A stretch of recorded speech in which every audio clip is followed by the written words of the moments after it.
Hi friends, அஸ்ஸலாமு அலைக்கும். நிச்சயத்து அன்னைக்கும் நிச்சயத்துக்கு முதல் நாளும் இருக்க வீடியோ தான் vlog-ஆ ஷேர் பண்ணியிருக்கேன். வீடியோ கண்டிப்பாக இன்ட்ரெஸ்டிங்காக இருக்கும். வீடியோ பிடிச்சிருந்தா மறக்காமல் நம்ம சேனலுக்கு சப்ஸ்கிரைப் பண்ணிவிட்டு உங்கள் ஃப்ரெண்ட்ஸ் அண்ட் ஃபேமிலிக்கு ஷேர் பண்ணி சப்போர்ட் பண்ணுங்கள். வாங்க இப்போ வீடியோக்குள்ளே போகலாம். ஃபஸ்ட்டு பார்த்திங்கன்னா மார்க்கெட்டுக்கு தான் போயிருந்தோம். காய்கறி சாமான்லாம் வாங்கிட்டு அதுக்கப்புறம் என்ன வாங்கினோமோ அது வாங்கலான்னு சொல்லிட்டு போனதுமே இலைக்கு சொல்லிட்டோம். இலையை கட்டி வச்சுருங்கன்னா காய்கறியெல்லாம் வாங்கிட்டு வந்துட்டு அதுக்கப்புறம் இலையை எடுத்துக்கிறோன்னு சொல்லிட்டு காய்கறி வாங்க போயாச்சு. தக்காளி, வெங்காயம், மல்லி, புதினா, இஞ்சி, பூண்டு, அதுக்கப்புறம் வெத்தலை பாக்கு என்னென்ன பில்லு எழுதி கொடுத்துருந்தாங்களோ அவ்வளோத்தையும் செக் பண்ணி ஒன்று விடாமல் எல்லாத்தையும் வாங்கிக்கிட்டு இருந்தோம். எதையாச்சும் மிஸ் பண்ணிட்டோம்னா மறுபடியும் வந்து வாங்கிட்டு போகிறதுக்கு டைம் இல்லை. ஏன்னா இன்றைக்கி ஒரு நாள் தான் இருக்குது, நாளைக்கு நிச்சயம். நைட்டே பார்த்திங்கன்னா எல்லா ஜாமானையும் செக் பண்ணி எடுத்து வச்சா தான் காலையில் ஒரு 4 மணிக்கெல்லாம் மண்டபத்துக்கு கொண்டு போய் ஜாமானுங்களை இறக்கணும்.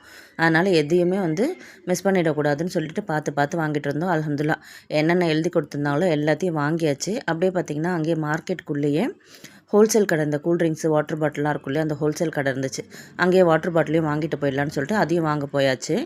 இதெல்லாம் வாங்கி முடிக்கும் போதே பார்த்திங்கன்னா ஒரு 12:30 மணிக்கிட்ட ஆகிடுச்சு. ஒரு 3 மணி நேரமாக இந்த மார்க்கெட்டுக்குள்ளேயே தான் சுற்றி வந்துக்கிட்டு இருக்கோம். சரியான வெயிலில் நல்லா டயர்டாகிட்டோம். இன்னும் கொஞ்சம் ஜாமானுங்க வேறு வாங்க வேண்டியது இருக்குது. சரி முதல்ல இங்கே முடிச்சிட வேலையெல்லாம் முடிஞ்சிடுச்சு, இங்கேருந்து கிளம்பிடலாம். அதுக்கப்புறமா போகிற வழியில் என்ன வாங்கணுமோ அதை பார்த்துக்கலான்னு சொல்லிட்டு வாங்கின எல்லா ஜாமானையும் வண்டியில் எடுத்து போட்டுட்டு அங்கேருந்து கிளம்பிட்டோம். இங்கேருந்து பார்த்திங்கன்னா நேராக இனி பழக்கடைக்கு தான் போகணும். மார்க்கெட்டில் எந்த பழமும் வாங்கலை. ஏன்னா அக்கா எப்போவுமே ஒரு இடத்துல பழம் வாங்குவாங்களாம், அங்கே சொல்லி வச்சுருக்கா. அதனால் அங்கே போகிற இடத்துல வாங்கிக்கலாம் அப்படின்னு சொன்னாங்க. போகிற வழியில் பனங்கிழங்கு வேறு விற்றுக்கிட்டு இருந்துச்சா, அதையும் வாங்கிக்கிட்டு அதையும் எடுத்து வண்டியில் போட்டுட்டு அப்படியே கிளம்பிட்டோம். பழம் பார்த்திங்கன்னா மாப்பிள்ளை தட்டுக்கும் வைக்கணும், அதுக்கப்புறம் மாப்பிள்ளை தஸ்தருக்கும் வைக்கணும். அதனால் அதுக்கேற்ற மாதிரி பழங்கள் எல்லாத்தையும் பார்த்து வாங்கிக்கிட்டு இருந்தாங்க. இது எல்லாத்தையும் முடிச்சுட்டு அங்கேருந்து அப்படியே இளநீர் கடைக்கு போகணும் அப்படின்னு சொன்னாங்க. சரி நெக்ஸ்ட் இளநீர் கடைக்கு தானே போகலாம். இளநியை கட் பண்ணி தூக்கு பாத்திரத்தில் ஊற்றுருங்கன்னு சொல்லிட்டு தூக்கு பாத்திரம் தான் கொடுத்துருந்தேன். ஏன்னா ஒரு 10 இளநிக்கிட்ட வாங்க வேண்டியது இருந்ததுனால அவங்கக்கிட்டே கட் பண்ணி வாங்கியாச்சு. அதை அவங்க போட்டுக்கிட்டு இருக்கையிலே பார்த்திங்கன்னா நாங்களும் கரும்பு ஜூஸ் எல்லாம் வாங்கி குடிச்சிட்டு அங்கேருந்து கிளம்பியாச்சு. இதுக்கப்புறம் வாங்கின ஜாமானை எல்லாத்தையும் கொண்டு போய் அக்கா வீட்டில் இறக்கிட்டு அங்கேருந்து மறுபடியும் நான் வீட்டுக்கு பிள்ளைங்களை கூட்டிகிட்டு மறுபடியும் அக்கா வீட்டுக்கு தான் போகணும். பிள்ளைக்கு மருதாணி வச்சுக்கிட்டு இருக்காங்க. என் பசங்களும் பார்த்திங்கனாக்கா தீதிக்கு மருதாணி வச்சுக்கிட்டு இருக்காங்கம்மா, அதையும் பார்க்கணும், எங்களுக்கும் மருதாணியெல்லாம் வைக்கணும், சாயந்தரம் போல் சீக்கிரமாக கூட்டிகிட்டு போங்கன்னு சொல்லிட்டாங்க. எல்லா வேலையும் முடிச்சுட்டு மறுபடியும் அக்கா வீட்டுக்கு போயாச்சு ஈவினிங் போல். முதல்ல பீட்ரூட் அல்வா செய்ய ஸ்டார்ட் பண்ணிட்டோம். ஃபஸ்ட்டு ஸ்வீட்லேருந்தே ஸ்டார்ட் பண்ணிடலான்னு சொல்லிட்டு பீட்ரூட் அல்வா தான் ரெடி பண்ணிக்கிட்டு இருக்கோம். இந்த ஸ்வீட் பார்த்திங்கன்னா எங்கள் ஃபேமிலி ஃபங்க்ஷனில் எல்லாத்துலேயும் கம்பல்சரி இருக்கும். ஏன்னா எல்லாருக்கும் அவ்வளோ பிடிக்கும், அவ்வளோ சூப்பராக இருக்கும் எங்கள் அக்காவை செய்கிறதும் பார்த்திங்கன்னா. இதுக்கு ஹெல்ப்பர் 2 பேர் பார்த்திங்கன்னா என்னோடய அண்ணன் பிள்ளையும் என்னோடய தம்பி ஒய்ஃபும், இவங்க 2 பேர் தான் இதை ரெடி பண்ணிக்கிட்டு இருக்காங்க எங்கள் அக்கா சொல்ல. ஏன்னா நாங்கள்லாம் மற்ற வேலைங்களை பார்த்துட்டு இருந்தோம். வெளியில் பார்த்தாக்கா எங்கள் அம்மா, எங்கள் அக்காவோட மச்சி, என்னோட மச்சி எல்லாருமா சேர்ந்து குலாப் ஜாமுனுக்கு மாவு திரட்டிக்கிட்டு இருந்தாங்க. இந்த பக்கத்தில் பிள்ளைக்கு பார்த்திங்கன்னா மாஷால்லா அவ்வளோ அழகாக அவள் ஃப்ரெண்டு மருதாணி வச்சு விட்டுட்டு இருந்தா. 2 பக்கத்தையும் ஃபுல்லாக வச்சு விட்டுட்டாங்க. இப்போ காலில் வைக்கிறதுக்கும் ஸ்டார்ட் பண்ணிட்டாங்க. என்னோடய அக்கா பிள்ளையே சூப்பராக மருதாணி வைப்பா. ஏன்னா அவ்வளோ ஒரு மெஹந்தி ஆர்டிஸ்ட் தான். அவங்களோட ஃப்ரெண்டும் பார்த்திங்கன்னா ஃபாத்திமா, அவங்களும் ஒரு மெஹந்தி ஆர்டிஸ்ட் தான். மாஷால்லா அவ்வளோ அழகாக கையிலையும் கால்லையும் வச்சு விட்டுருந்தாங்க.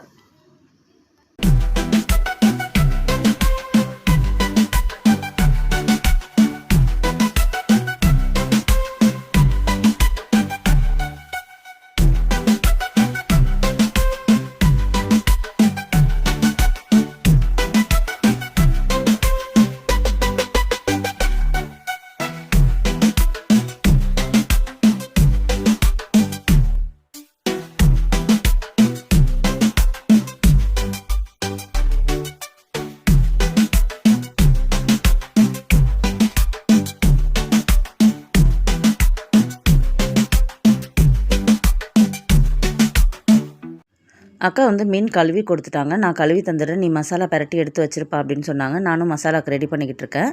ஒரு பாத்திரத்தில் 3 ஸ்பூன் தனி மிளகாத்தூள், 1 ஸ்பூன் இஞ்சி பூண்டு பேஸ்ட்டு, 3 ஸ்பூன் மீன் பொரிக்கிற மசாலா இருக்கும் இல்லையா, அது கடையில் கிடைக்கும், அது ஒரு 3 ஸ்பூன், 1 ஸ்பூன் மிளகுத்தூள், 1 ஸ்பூன் ஜீரகத்தூள், தேவையான அளவு உப்பு, ஒரு 2 லெமன் ஜூஸு, கொஞ்சமாக ஆயில், இது எல்லாத்தையும் சேர்த்து நல்லா கலந்துட்டு ஒரு மீனாக எடுத்து இந்த மாதிரி பரட்டிட்டோம்னா மீனில் மசாலா சூப்பராக பிடிக்கும். கொஞ்சம் நேரம் ஊற வச்சுட்டு அதுக்கப்புறமா பொரிச்சு பாருங்கள், டேஸ்ட்டு சூப்பராக இருக்கும். கண்டிப்பாக ட்ரை பண்ணி பாருங்கள்.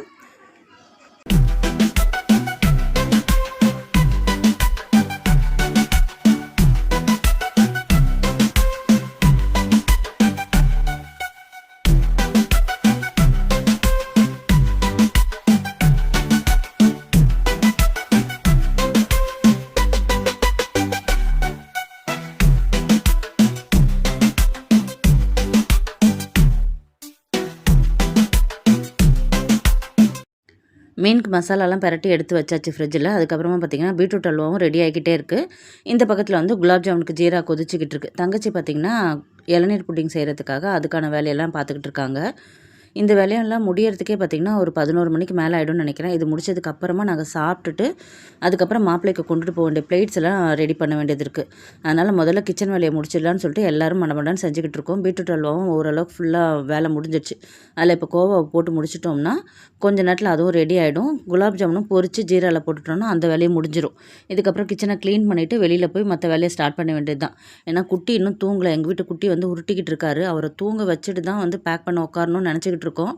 ஆனால் அவர் எங்களை தூங்க விடுவாரா இல்லை அவர் தூங்கி எங்களுக்கு வேலை பார்க்க வைப்பாரான்னு தெரியலை. இது எல்லாத்தையும் முடிச்சுட்டு தான் நாங்கள் அந்த பக்கம் போகணும். குலாப் ஜாமுனுக்கு பார்த்திங்கன்னா லாஸ்ட் பேட்ச் வந்து என் அக்கா பிள்ளை வந்து உருட்டிக்கிட்டு இருக்கா. அவள் நான் வீடியோ எடுக்கிறேன்னு ஒன்று என்கிட்ட வந்துட்டு இந்த ஆங்கிள் எடுங்க, இந்த மாதிரி எடுங்க, இதை வந்து கொஞ்சம் ஸ்லோ மோஷனில் காட்டுங்க அப்படி இப்படின்னு சொல்லிட்டு நானும் அவளும் பார்த்திங்கன்னா கொஞ்சம் நேரம் அப்படியே ஃபன் பண்ணிக்கிட்டு இருந்தோம்.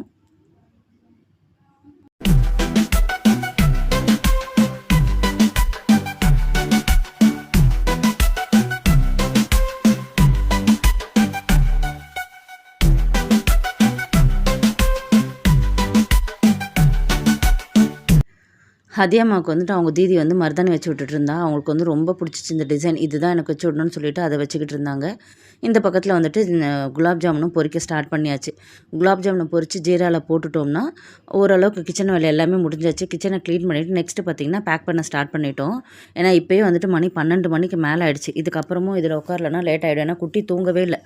அவர் ஒரு பக்கம் டான்ஸ் ஆடிக்கிட்டு விளையாடிக்கிட்டு இருந்தார். நாங்கள் வந்து பேக் பண்ண ஸ்டார்ட் பண்ணிட்டோம். இந்த பேக்கிங்லாம் முடித்து எடுத்து வச்சா தான் காலையில் வந்து கொண்டுட்டு போக ஈஸியாக இருக்கும்னு சொல்லிட்டு நைட்டே வந்து எல்லாமே பேக் பண்ண ஸ்டார்ட் பண்ணிட்டோம்.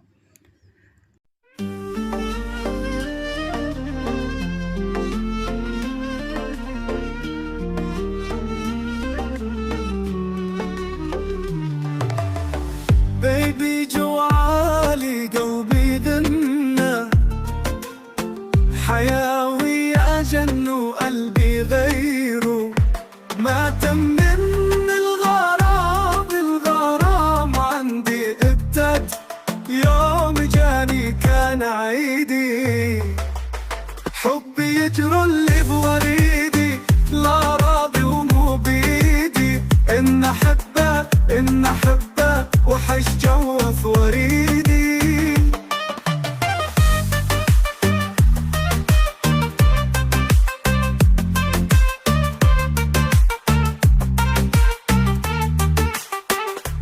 يوم ليل مثل السهران قلبي صرح ما ينسى شوق دوم في الأف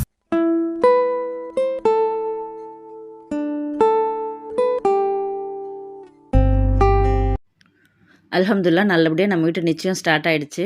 காலையிலே பார்த்திங்கன்னா எல்லாம் ரெடி ஆகிட்டு மண்டபத்துக்கு ஒரு 10 மணிக்கெல்லாம் வந்துட்டோம். வந்த உடனே கொஞ்சம் ஃபோட்டோஸ் எல்லாம் எடுத்துகிட்டு அதுக்கப்புறம் நேராக வந்து டைனிங் ஹாலுக்கு தான் வந்துட்டோம். இங்கே வந்துட்டு பார்த்திங்கன்னா என்ன வேலைன்னு பார்த்தீங்கன்னா மாப்பிள்ளை தஸ்தாருக்கு வைக்க வேண்டிய பிளேட்ஸ் எல்லாம் வந்து அரேஞ்ச் பண்ணிக்கிட்டு இருக்கோம்.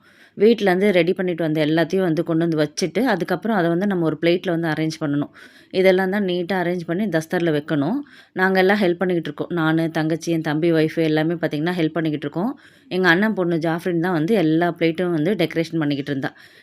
நான் என்ன கேட்குறேனோ அதெல்லாம் நீங்கள் கட் பண்ணி மட்டும் கொடுங்க, நான் வந்து பிளேட்டிங் பண்ணுறேன் அப்படின்னு சொல்லிட்டு அவள் தான் ஃபுல்லாக ரெடி பண்ணிக்கிட்டு இருந்தா. மாஷாஅல்லாஹ் மாப்பிள்ளை வீட்டுக்காரவங்களுக்கும் எல்லாமே ரொம்ப பிடிச்சி போச்சு. ரொம்ப பாராட்டினாங்க. எல்லா டிஷ்ஷுமே சூப்பராக இருந்துச்சு. டேஸ்ட் அவ்வளோ நல்லா இருந்துச்சுன்னாங்க. எல்லாமே எங்களுக்கும் பார்த்திங்கன்னா அவ்வளோ சந்தோஷமாயிடுச்சு.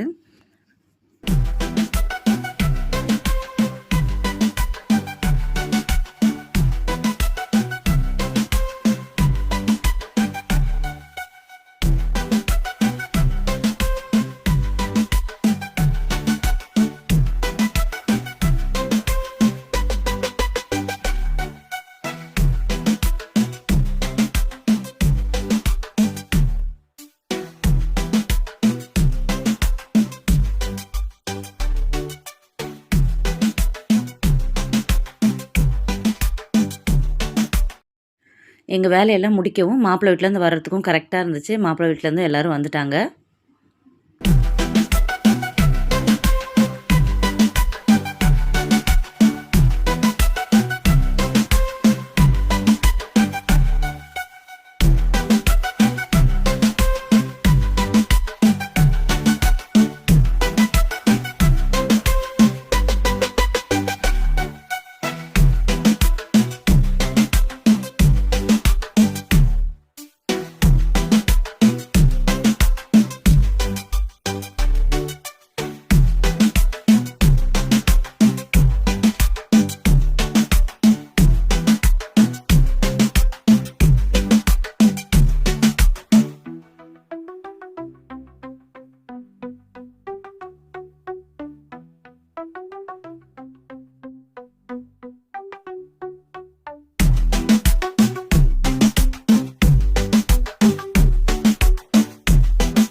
மாப்பிள்ளை வீட்டிலேருந்து வந்த உடனே பொண்ணுக்கு வந்து கொடுக்க வேண்டிய திங்ஸு ட்ரெஸ்ஸு எல்லாமே ஸ்டேஜில் வச்சுட்டாங்க. இது வந்துட்டு பொண்ணு வீட்டுக்கு வந்து மாப்பிள்ளை வீட்டிலேருந்து கொண்டுட்டு வந்தது.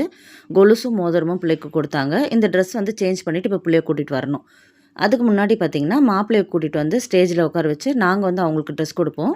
மாப்பிள்ளையை கூட்டிகிட்டு வர்றது வந்து எங்கள் வீட்டு பெரிய மருமகன், வரப்போகிற மருமகனை கூட்டிகிட்டு வராங்க.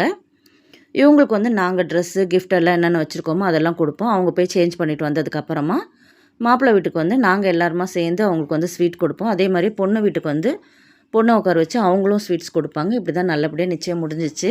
துவா செய்யுங்க, நல்லபடியாக நிச்சயம் எப்படி முடிஞ்சிச்சு அதே மாதிரி சிறப்பாக நிக்காவும் முடியணுன்ட்டு. அல்ஹம்துலில்லாஹ் உங்களுக்கு எல்லாருக்கும் இந்த வீடியோ பிடிச்சிருக்குன்னு நினைக்கிறேன். வீடியோ பிடிச்சிருந்தா நம்ம சேனலை சப்ஸ்கிரைப் பண்ணிவிட்டு ஃபாலோ பண்ணிக்கோங்க. இன்ஷா அல்லாஹ் அடுத்தடுத்து நிக்காவோட அப்டேட்ஸ் எல்லாமே ஒன்று நான் வந்து உங்களுக்கு சேனலில் ஷேர் பண்ணிக்கிட்டு இருக்கேன். வீடியோ பிடிச்சிருந்தா உங்கள் ஃப்ரெண்ட்ஸ் அண்ட் ஃபேமிலிக்கு ஷேர் பண்ணிவிட்டு சப்போர்ட் பண்ணுங்கள். இன்னொரு வீடியோவில் பார்க்கல வரைக்கும் அஸ்ஸலாமு அலைக்கும். இதுதான் மாப்பிள்ளை வீட்டில் பிள்ளைக்கு கொடுத்த ட்ரெஸ்ஸு.